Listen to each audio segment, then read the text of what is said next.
Vamos en esta mañana a iniciar esta conferencia titulada La Iglesia en los últimos tiempos. La Iglesia en los últimos tiempos. La Biblia nos revela claramente que el mundo va a terminar cubierto de tinieblas. Y de ninguna manera tenemos nosotros que asustarnos, y la mayor parte de los cristianos que están conscientes, que están despiertos, que están bajo una comunión continua con el Espíritu de Dios a través de la Biblia, van a ser alertados, van a ser avisados y vamos a tener paz en medio de todo lo que va a suceder. El mundo terminará completamente en tinieblas, además de la confusión política, económica y religiosa que ya estamos atravesando. Dice Isaías capítulo 60, versículo 1, levántate. Es precisamente en medio de la oscuridad cuando se levanta la lámpara. ¿Se acuerdan lo que dijo Jesús? Una lámpara no se esconde debajo de la mesa, sino que se levanta. Y si en algún tiempo o para qué nacimos fue para esta época. Es precisamente cuando Dios nos llama en este tiempo a que nos levantemos y alumbremos. Levántate, resplandece, porque ha venido tu luz y la gloria de Jehová ha nacido sobre ti. He aquí que tinieblas cubrirán la tierra y oscuridad a las naciones, mas sobre ti amanecerá Jehová y sobre ti será vista su gloria. Mientras más oscuro, más fuerte la luz. En una oscuridad tremenda, un cerillo que prendas se ve a grande distancia. Así que tenemos que estar conscientes de eso.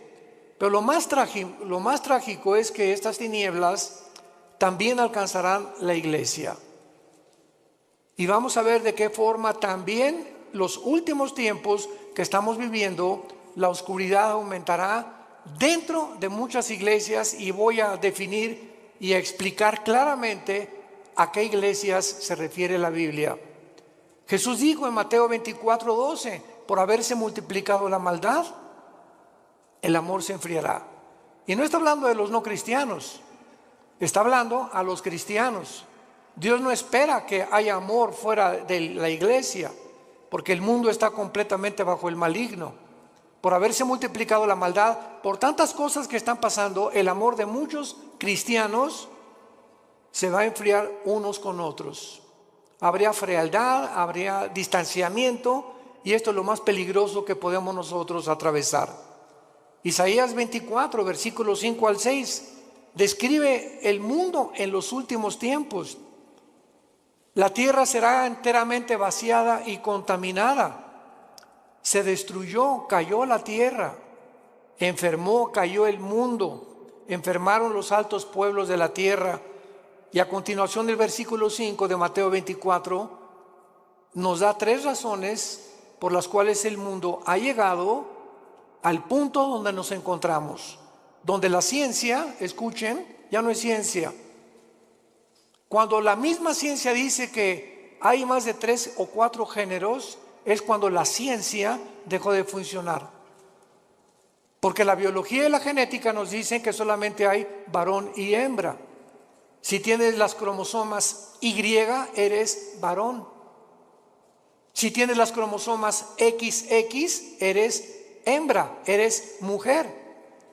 ¿De dónde pues están fomentando 3, 4, 5, 6, 7 géneros? ¿Dónde está eso? En la biología o en la genética, ya no en la Biblia. ¿Cómo es posible que haya el mundo llegado a aceptar esto? Así de loca está la ciencia, se corrompió la ciencia. Los sistemas políticos han fracasado todos.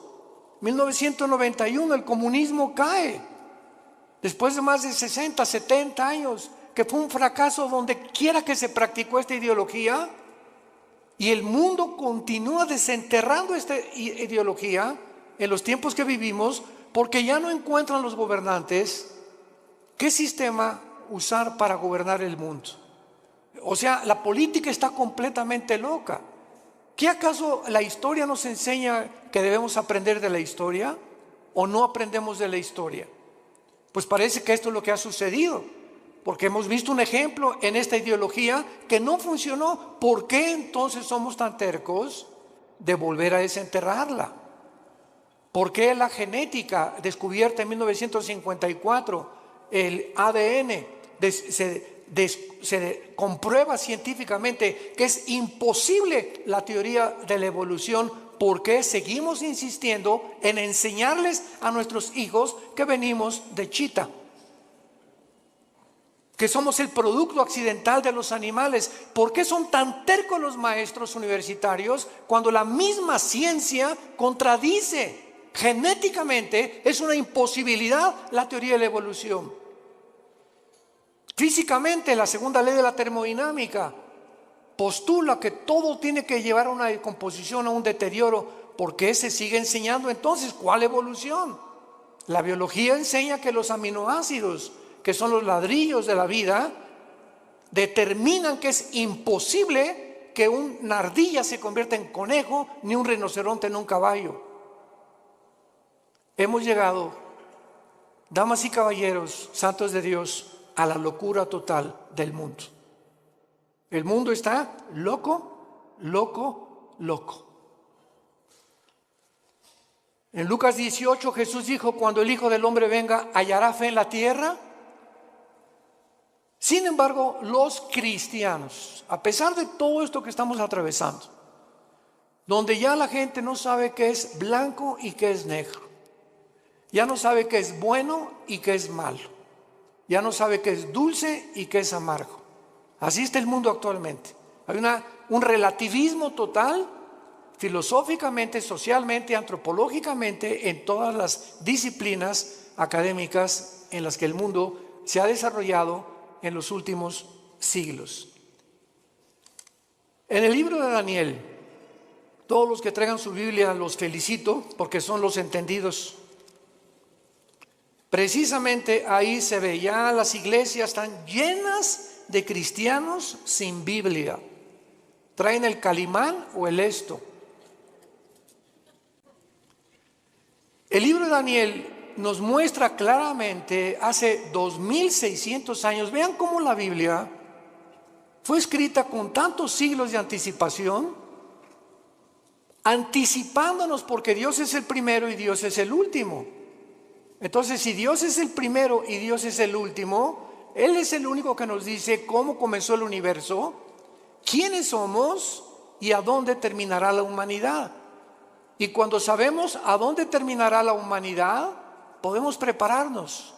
No estamos en tinieblas. La luz la tenemos en la Biblia y tenemos que abrir los ojos más en estos tiempos para cuidar a nuestra familia, para cuidar a nuestros hijos, para cuidar a nuestros nietos, para poder dejarles una herencia, si el Señor no viene antes por nosotros, donde ellos podamos morir en paz y saber: no le dejé ni una casa, no le dejé dinero, no le dejé riquezas a tus hijos, les dejamos una herencia que se llama Jesucristo. Porque podrás morir en paz al saber que tu hijo, si tiene a Jesucristo, Él se va a encargar de él. Tal vez ande mal y lo que tú quieras, pero si tiene a Cristo tu hijo, Dios se va a encargar de ellos. Porque herencia de Jehová son los hijos. Dice en Daniel capítulo 12, hace 2600 años, hablándonos cómo va a terminar el mundo, dice el versículo 3: los entendidos resplandecerán como el resplandor del firmamento, y los que enseñan la justicia a la multitud como las estrellas de perpetua eternidad. Vemos nosotros aquí en este versículo lo que repite el versículo 10: muchos serán limpios y emblanquecidos y purificados. Se refiere que a muchos cristianos en este tiempo en que estamos viviendo se van a purificar más y más y más y más, porque estamos esperando la venida del Señor.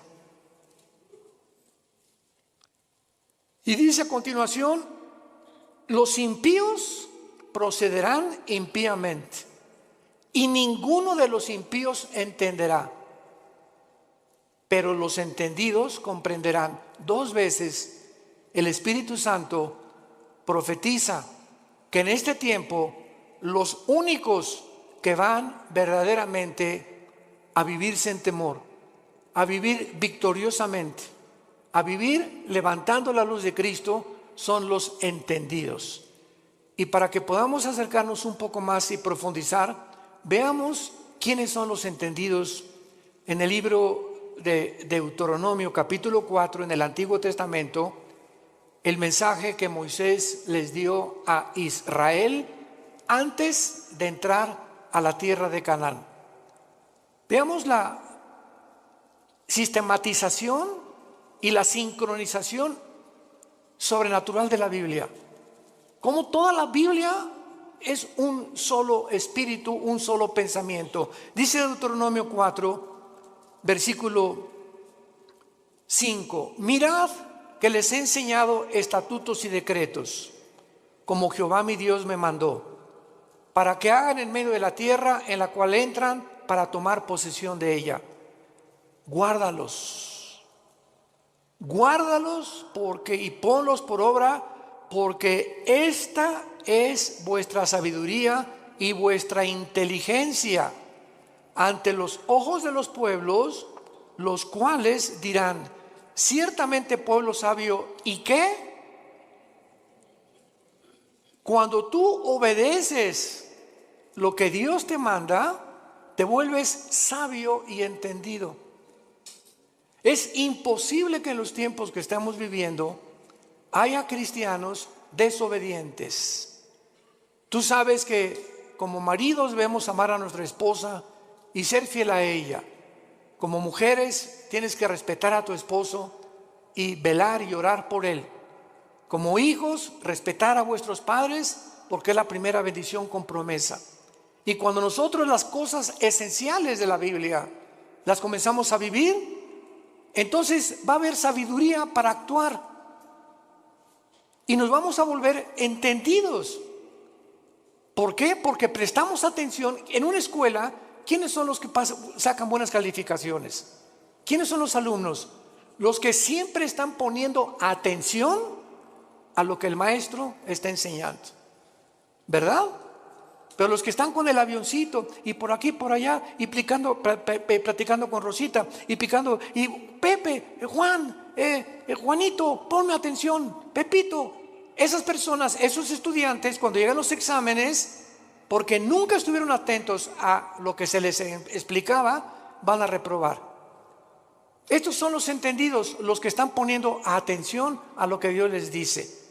Y lo vemos también en Mateo 24, y entendemos ahora Mateo 24, las palabras de Cristo en esta historia que Él da acerca de los tiempos de Noé. Dice Mateo 24, 37: mas como en los días de Noé, así será la venida del Hijo del Hombre. Porque como en los días antes del diluvio estaban comiendo y bebiendo, casándose y dándose en casamiento, hasta el día en que Noé entró en el arca. Escuchen. Y no entendieron. Vean el énfasis que pone Cristo en una generación. De todas las generaciones que ha habido en la historia, no pone la generación de David, ni pone la generación de Sansón, ni pone la generación. Cristo escoge una generación específica. Y lo que más enigmático hay en esta explicación de Cristo es que Él no dice: como en los días antes del diluvio estaban fornicando, prostituyéndose, secuestrando y violando. ¿Ya se fijaron los ejemplos que da Jesús? ¿Por qué Jesús nos dice cosas que no son pecado? Jesús cita que en los tiempos de Noé la gente estaba comiendo. ¿Qué es pecado comer? No. Estaban bebiendo. ¿Es pecado beber? Tampoco. Casarse, menos. Dichosos los que se casan, pero unidos por el Espíritu de Dios. ¿Por qué Cristo usa estos ejemplos que no son pecaminosos? Y dice: y no entendieron. Porque en los tiempos que vivimos se va a repetir. La gente va a comer, va a beber y se va a casar, y no hay nada malo en eso. ¿Cuál es el problema? Que no han entendido que no comen, ni beben, ni se casan sabiendo que Dios es en primer lugar en sus vidas. Nunca entendieron que era Dios lo más importante de sus vidas. Así era en los tiempos de Noé. Se olvidaron de Dios. Entonces no hay nada malo que te cases, no hay nada malo que bebas, no hay nada malo que compres, no hay nada malo que tengas un Lamborghini aquí estacionado afuera del edificio, o que tengas una casa de 5 millones de pesos, o que tengas un taller de carpintería y que no hayas progresado. No hay nada de malo en eso. Lo malo es que en medio de todo lo que tú estás viviendo, Dios sea en tu vida la segunda o la tercera parte de tus prioridades. No entendieron. ¿Y cuántos ahorita tienen a Dios en primer lugar?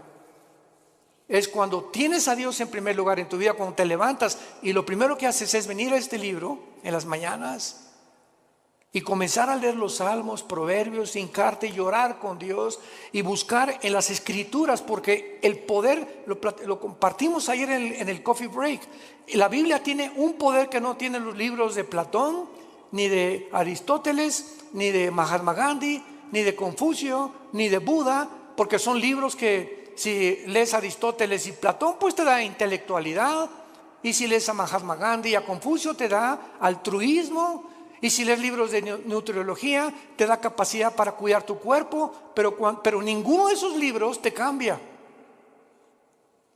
Ninguno cambia tu vida, sigue siendo lo mismo, más inteligente o más intelectual, mejor cuidas de tu cuerpo, pero tu espíritu es el último lugar. Cuando vienes a la Biblia te cambia. Tiene el poder. Jesús dijo: mis palabras son espíritu y son vida. La Biblia tiene el poder de transformar nuestra vida interior. Dice Pablo en 2 Corintios capítulo 3, mirando cara a cara, somos transformados por el Espíritu de Dios. Mirando, somos transformados. Al mirar la Biblia, al tener contacto con la Biblia, al meditarla, al estudiarla, al memorizarla, algo entra a tu vida que sin que te des cuenta, como una planta la riegas, el agua que le pones en la planta comienza a crecer de una forma invisible hasta que sale el tallo a la superficie. Tú sigue leyendo la Biblia, sigue memorizándola, sigue teniendo con Dios a través de la Biblia, porque no hay contacto con Dios fuera de la Biblia. Mis palabras son espíritu y son vida, dijo Jesucristo, Juan 5:39. El que quiera conocer la voluntad de Dios, dijo Jesús, conocerá si mis palabras son mías y mi doctrina es mías. Porque el que busca su propia gloria es porque él quiere alabarse y glorificarse. Pero yo he venido a buscar la gloria de mi Padre, el que me envió. Y las palabras que hablo son de mi Padre. Las obras que hago son de mi Padre. Y las cosas que os digo, mi Padre me las enseñó primero a mí, para que ustedes, yo, el instrumento de mi Padre, los guíe al cielo. Porque nadie puede conocer al Padre más que a través del Hijo. Nadie puede conocer a Dios si antes no conoció a Jesucristo. Es bien importante esto. ¿Quieres conocer a Dios? Primero tienes que conocer a Jesús. Porque Dios el Padre envió a su Hijo para que Él nos enseñara quién es el Padre. Nadie puede decirte cómo es Dios. Ni Buda, ni Confucio, ni Mahatma Gandhi, ni Aristóteles, ni nadie más que Jesús. Ahora muy bien, con esta introducción, dentro de las enseñanzas doctrinas que más confusión existen actualmente es ¿qué significa la palabra iglesia? Esto es increíble. ¿Qué significa cuando decimos vamos a la iglesia? O la iglesia de Jesucristo, o la iglesia apostató, etcétera, etcétera. ¿Cuáles son sus funciones de la iglesia y cómo terminará en los últimos días? Vamos a comenzar con la definición. La palabra iglesia viene de la palabra griega ek, Enrique y K de kilo. Es un prefijo que significa fuera. Y klegos o klesia significa llamados. Entonces la palabra eklesia significa llamados fuera. ¿Qué es la iglesia? Un grupo de seres humanos que hemos sido llamados, como Dios le dijo a Abraham: deja a tus ídolos, deja tu parentela, deja el mundo donde es y ven y sígueme. Y no le dijo Dios a Abraham a dónde iba a ir. Nunca nos dice Dios a dónde nos lleva, porque es por fe. Todos quisieran saber, ¿verdad? Bueno, yo quizá seré predicador, quiere que sea yo doctor o quiere que sea licenciado, porque caminar con Dios es caminar todos los días en un mundo invisible, guiado simplemente por el Espíritu de Dios. Y Abraham es el padre de la fe, porque obedeció a Dios sin saber a dónde iba, pero simplemente porque Dios lo llamó. Entonces la iglesia somos personas que Dios nos ha llamado a salir fuera de las diversiones del mundo, de la forma como el mundo se comporta, de la cultura del mundo, de las cosas que el mundo ama, los deseos de la carne, los deseos de los ojos y la vanagloria de la vida, del aplauso, la popularidad, la alabanza del mundo que unos buscamos unos con otros. Y fue la razón por la cual los fariseos no creyeron en Cristo. Dice la Biblia que los fariseos no creyeron en Cristo porque amaban más la gloria del mundo que la gloria de Dios. Entonces Dios nos llama y nos saca, no físicamente, nos saca del mundo, entiéndalo, espiritualmente. Veamos este ejemplo en Juan 17, de qué forma el apóstol Juan lo define. Juan 17, versículo 14 y 15. Es Jesús en su última oración sacerdotal. Al otro día Jesús iba a morir en una cruz. Y estas se pueden considerar como sus últimas palabras o la última oración que él le hace al Padre. Versículo 14, capítulo 17 de Juan, versículo 14 en adelante. Y dice Jesús, le está hablando a su papá, al Padre: yo les he dado tu palabra. ¿Qué nos dio Jesús? ¿Qué nos dio Jesús? ¿Qué nos dio Jesús? Esto es lo que nos dejó Jesús. Imagínense la importancia que tiene nuestro contacto diario con la palabra. Yo les he dado tu palabra y el mundo los aborreció, porque no son del mundo. ¿Qué definición y qué revelación más extraña? ¿Somos extraterrestres entonces? Así es. Porque físicamente estamos en un mundo que no es de nosotros. Dios le ha placido que nazcamos en un mundo ocupado por el enemigo. Dios le ha placido ponernos en un desierto, porque el mundo es un desierto.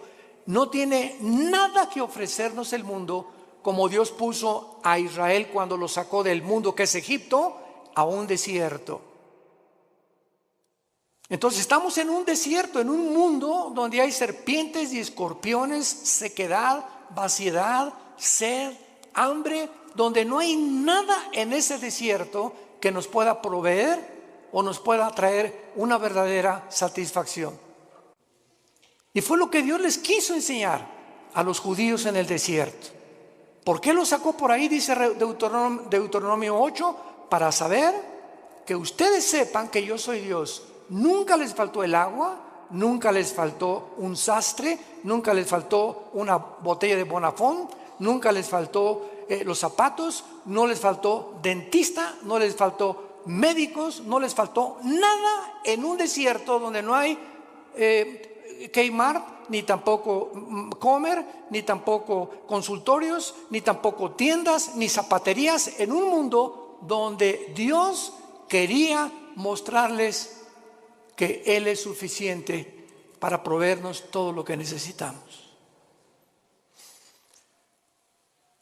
Y por eso ellos no eran del desierto, los judíos, el hogar final era la tierra prometida, pero tenían que atravesar ese desierto. Tenemos que atravesar el mundo que estamos viviendo, porque nuestra meta no es este mundo, es el cielo con Dios. Cuando Dios transforme el mundo, regresaremos al mundo, restaurado por Él. Por eso Jesús dijo que no somos del mundo, Cuando tú eres cristiano, de repente ya no te llevas con tu compadre porque él habla puras groserías y se emborracha o es drogadicto o se goza que tiene amantes, y porque tu comadre, ¿verdad?, puro chisme te dice todo el vecindario, como las verdulerías y en los mercados, y comienza a encontrar amigos que tienen relaciones sexuales con su novia o con su novio, etcétera, etcétera, y nos comenzamos a sentir como peces fuera del agua, y comienzas a buscar otro tipo de amistades porque ya te duele, ya sientes que no pertenecemos a esas fiestas, no pertenecemos a esas reuniones, no pertenecemos a esa forma que al mundo lo divierte, porque ya no somos del mundo. Si tú no sientes esto en tu corazón, te falta pasión por la verdad. Te ruego por ellos, porque no son del mundo, como tampoco yo soy del mundo. Y no ruego que los quites del mundo, sino que los guardes del mal. Muy fácil, ¿verdad?, que Dios viene por nosotros, pero Él no tiene ese propósito. Él quiere que mientras atravesemos este desierto, que ya vamos al final, ya estamos a punto de entrar a la tierra de Canaán, a la promesa de la tierra prometida que Dios tanto prometió en el Antiguo como en el Nuevo Testamento, que estamos a punto, hermanos, de cruzar el río Jordán. Estamos a punto de cruzar el río Jordán, y recordemos algo, que esa generación no entró a la tierra prometida, se murieron en el desierto. Estamos hablando más de 1,5 millones de seres humanos que nunca quisieron obedecer a Dios, siempre quejándose. ¿Y por qué no tenemos agua como en Egipto? Y en el mundo se divierte más. ¿Y por qué no tenemos las diversiones del mundo? Regrésanos a Egipto, Moisés. Ya Moisés los tenía hasta el gorro, al grado que se desesperó tanto Moisés cuando golpeó la piedra 3 veces, que Dios le dijo: no vas a entrar a Canaán, vela desde lejos y cuando te mueras la vas a ver. ¿Cómo aguantó Moisés a casi 2 millones de cabritos? Porque no eran ovejas. Fue la generación que siguió de ellos los que entendieron y entraron por Josué a la tierra de Canaán. Vemos pues nosotros en 1 de Juan capítulo 4 en el Nuevo Testamento de qué manera el apóstol Juan continúa hablándonos acerca de qué diferencia hay en los cristianos y el mundo. Dice 1 de Juan 4, 5 y 6: hijitos, les está hablando a nosotros, a los cristianos, ustedes son de Dios y los habéis vencido, porque mayor es el que está en vosotros que el que está en el mundo. Ellos, la gente que no es cristiana, ellos son del mundo, por eso hablan del mundo, y el mundo los oye, sus canciones, sus versículos, sus teatros, sus películas. El mundo está feliz con este tipo de personas. Nosotros somos de Dios. El que conoce a Dios nos oye, el que no es de Dios no nos oye. En esto conocemos el espíritu de verdad y el espíritu de error. Un cristiano, cuando tiene el Espíritu Santo, ya discierne: lo que estoy oyendo, ¿de dónde viene? ¿Del mundo o viene de arriba? Cuando tú pones más atención a canciones, ¿verdad?, artistas mundanos, que a las cosas de Dios, es porque tienes tu corazón en el mundo todavía. No has sabido aislarte, ni has sabido hacer a un lado las cosas del mundo. Dice claramente también en 1 Juan 5:19 que el maligno está al control del mundo entero. Muy bien, entonces, en otras palabras, para concluir, la iglesia cristiana consiste en seres humanos. Tú y yo tenemos un llamado. Qué privilegio que Dios nos haya escogido. Qué privilegio que Dios me haya llamado entre mis amigos que yo tenía antes de convertirme. De muchos familiares míos que no los llamó Dios como me llamó a mí. Qué privilegio tan grande. Qué privilegio tan grande. Que para vivir siempre en humildad, dándole gracias a Dios, llorando por el privilegio que Dios nos llamó, el creador de los cielos y la tierra. Te dijo: Pepe, ven, quiero darme a conocerte, quiero que sepas quién soy, quiero que sepas que tienes un plan, quiero que sepas que nunca te voy a dejar, nunca te voy a abandonar. Aunque andes en valle de sombra y de muerte, aunque pases por ese desierto, yo estaré contigo.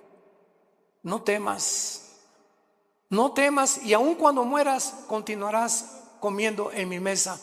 Como les dijo Jesús a los discípulos antes de morir: este vino y este pan que como con ustedes, no lo comeremos hasta el día en el cielo de nuestra boda del Cordero.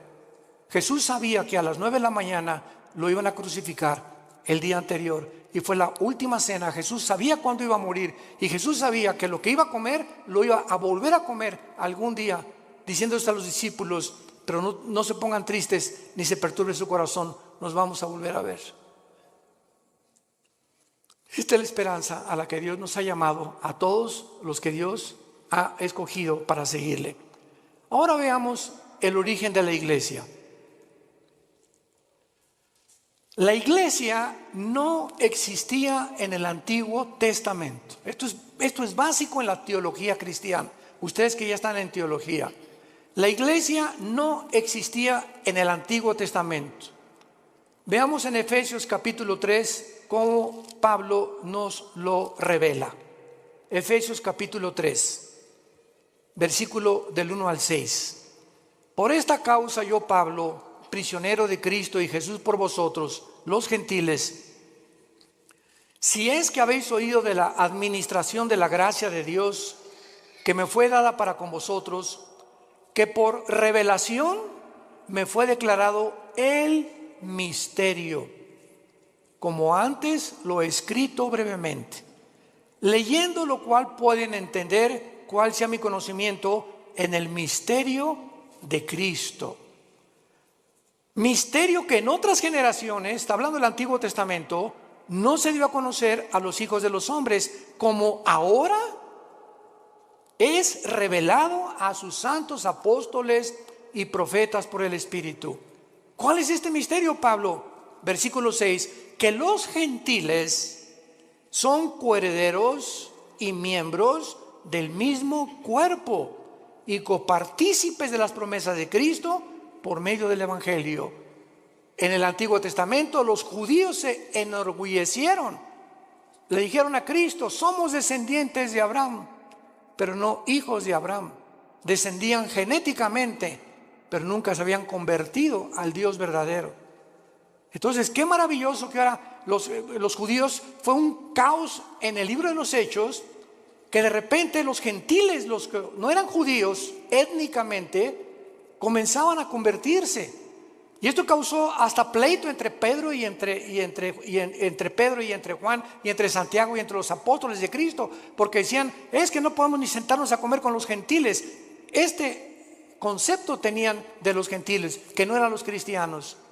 Y ahora el misterio, en Hechos 10 se hace una reunión con todos los apóstoles, Santiago y Pedro la presiden y dictan este decreto: Dios ahora va a descender no solamente sobre Israel, sino los mexicanos, los que están en Tlalnepantla, los que están en Querétaro, los italianos, los chinos, los griegos, y ahora este conjunto de todas las nacionalidades del mundo, ya no Israel, de todas las naciones de Israel se va a hacer un cuerpo.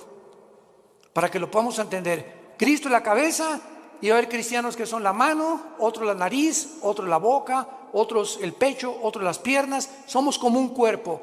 Pero así como la nariz le dice a la oreja: tú no hueles como yo, la oreja le va a contestar: ni tú oyes como yo, menso.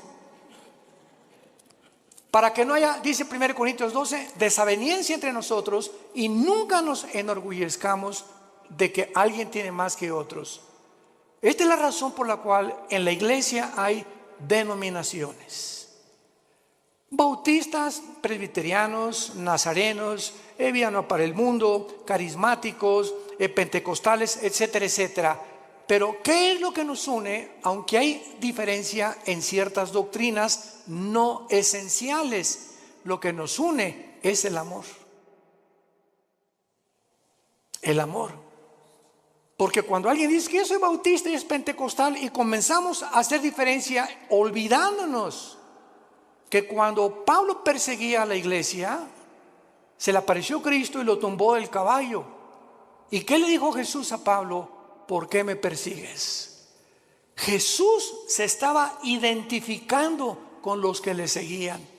Y si despreciamos a algún hermano nosotros porque es de otra denominación, estamos despreciando a Jesús, porque Él pertenece también a Jesús, nuestro Señor y nuestro Salvador. Tengamos cuidado por eso, de amarnos y soportarnos. Los pentecostales que hablan lenguas y que imponen las lenguas y otra cosa, otros creen que tienen demonios, otros que nada más puro evangelismo, otros le dan importancia pues solamente a las misiones, otros son de la teología y la reforma, que no hay milenio, otros son dispensacionalistas. Dentro de la iglesia hay diferentes doctrinas que han sido cubiertas por cristianos o por denominaciones.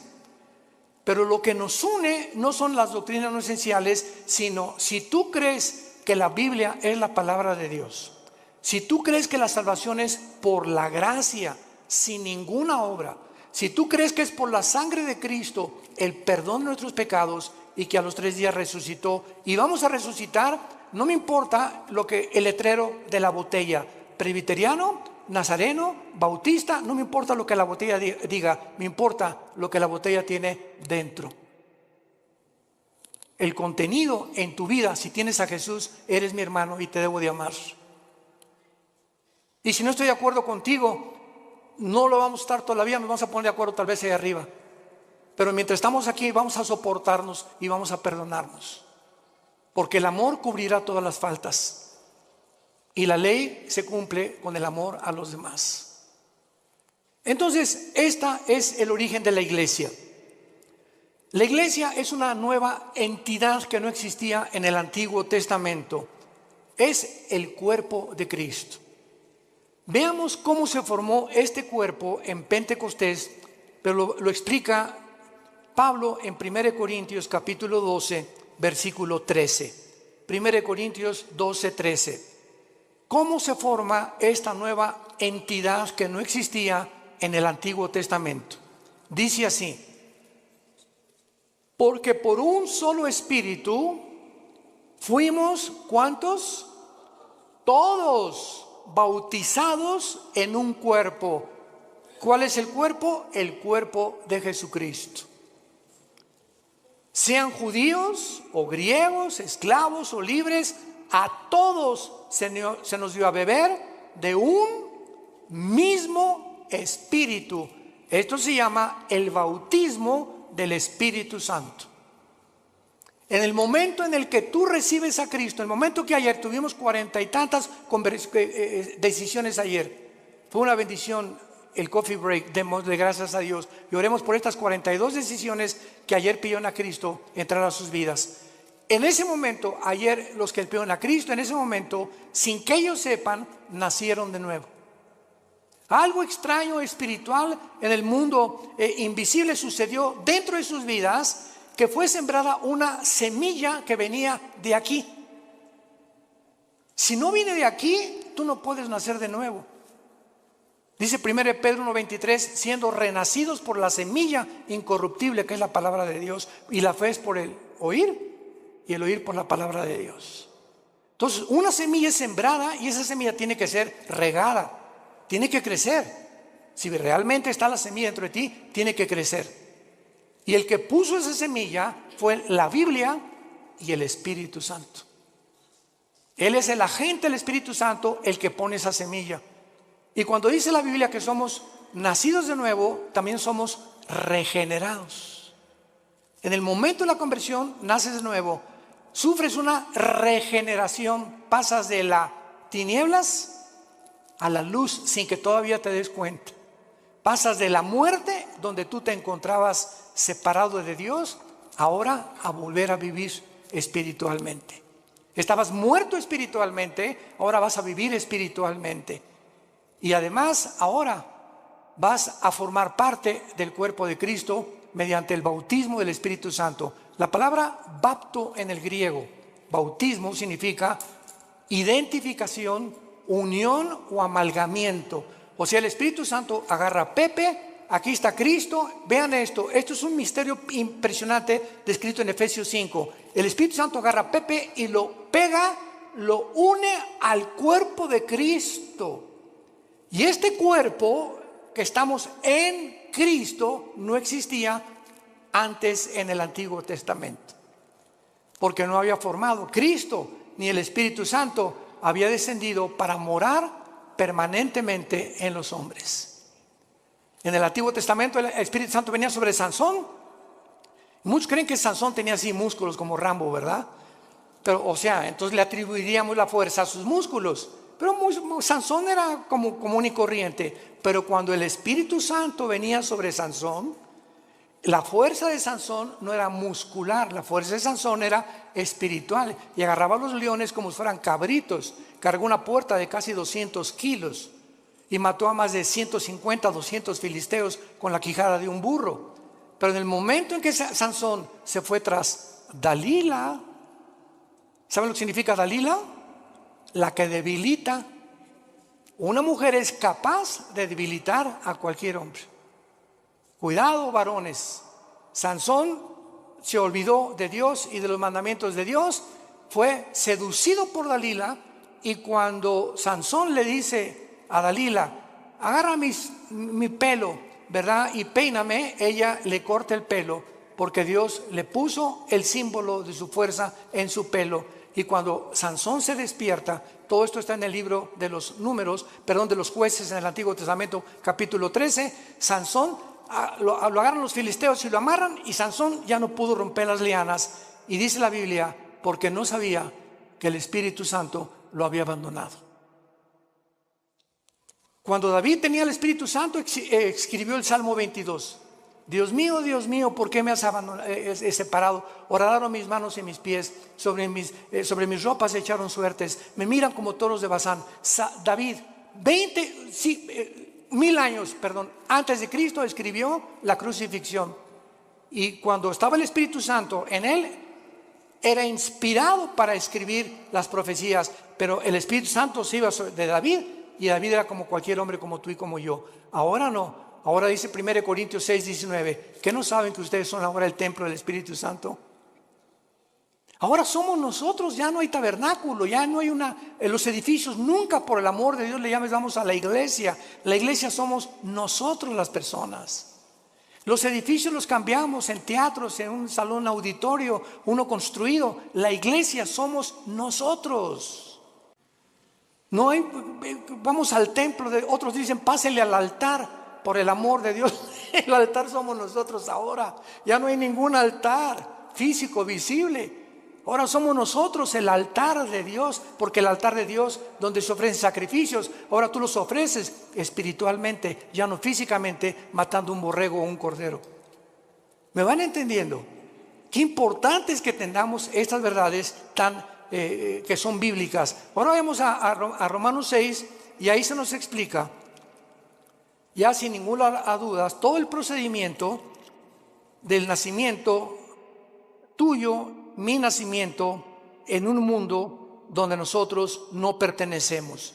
Dice Romanos capítulo 6, ¿qué pues diremos? ¿Perseveraremos en el pecado para que la gracia abunde? En ninguna manera, porque los que hemos muerto al pecado, ¿cómo viviremos aún en él? Pongan atención. ¿O qué no saben? Parecería que la iglesia en Roma no sabía. Pablo los exhorta. ¿Qué no saben? Que todos los que hemos sido bautizados en Cristo. ¿A qué bautismo se está hablando Pablo? No al bautismo en agua, porque el bautismo en agua no nos regenera. Todos los que hemos sido identificados, amalgamados, unidos. Recuerden lo que significa la palabra bautismo: amalgamados, identificados, unidos.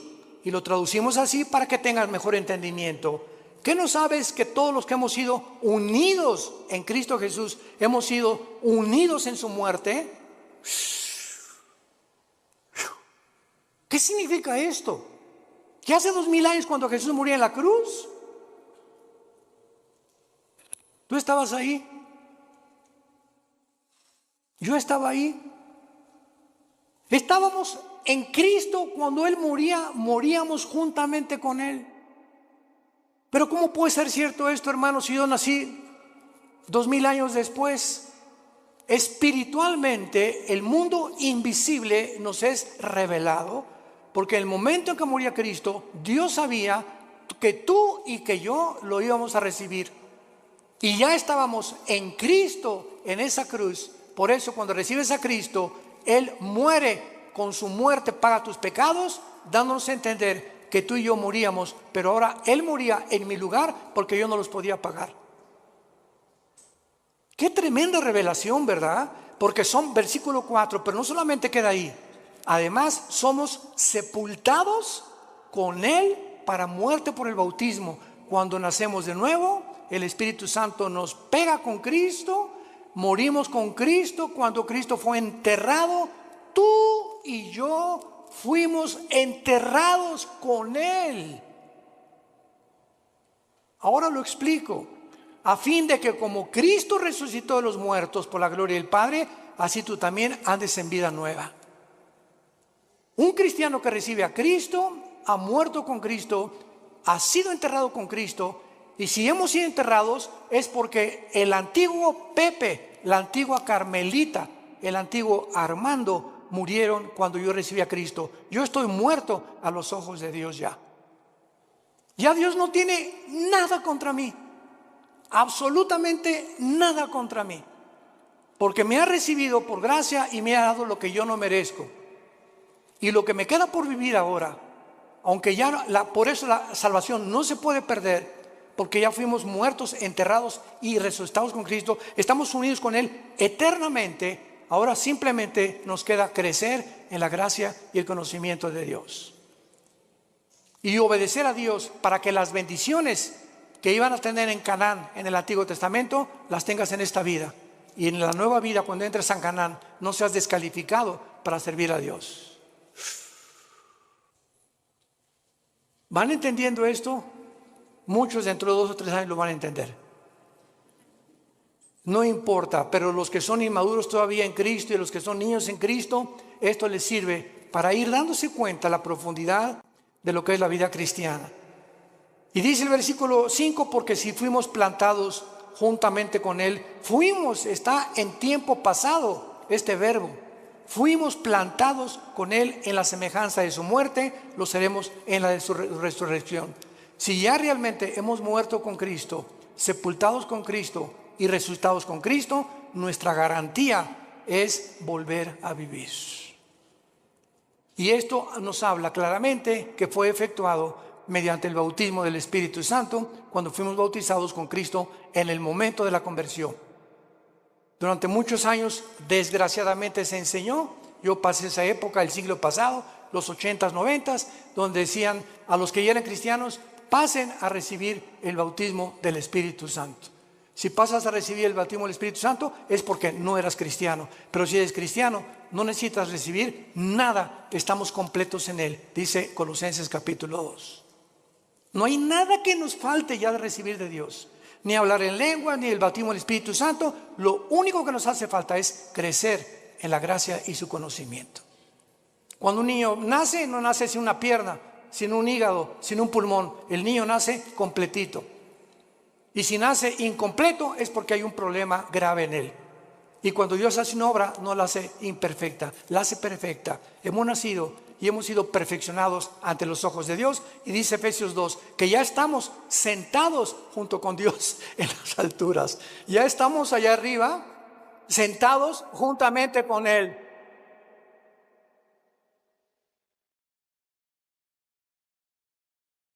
Te damos gracias, Señor, en esta mañana por tu palabra. Porque por un solo Espíritu todos hemos sido bautizados, identificados, amalgamados, unidos al cuerpo de tu Hijo Jesucristo.